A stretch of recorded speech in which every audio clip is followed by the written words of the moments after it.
Malakas ang kutob ko na hindi nagsasabi ng totoo si Papa.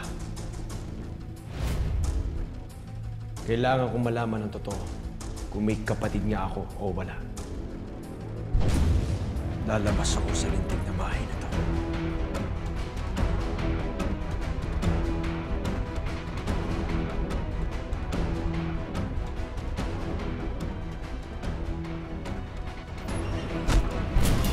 Boss, bawal po kayong lumabas.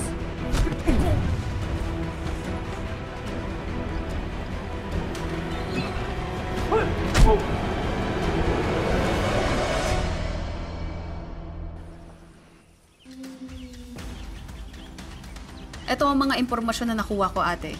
Elias Guerrero ang pangalan niya. Siya ang lalaki nakaligtas sa Palangga Massacre.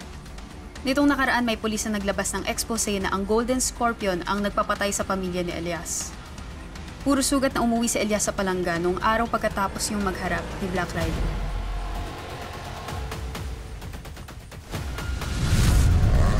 Hanggang dito ka na lang, Black Rider!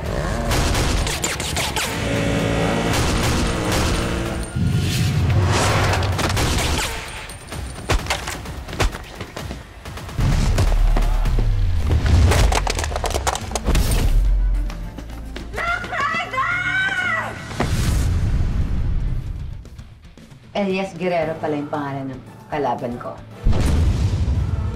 Malamang gumaganti siya sa mga sindikato dahil sa ginawa sa pamilya niya. Anong plano mo ngayon, ate? Papaalam na ba natin kay Senyor? Hindi. Hindi na muna. Gagamitin nating alas to para mabawi ko ang anak ko.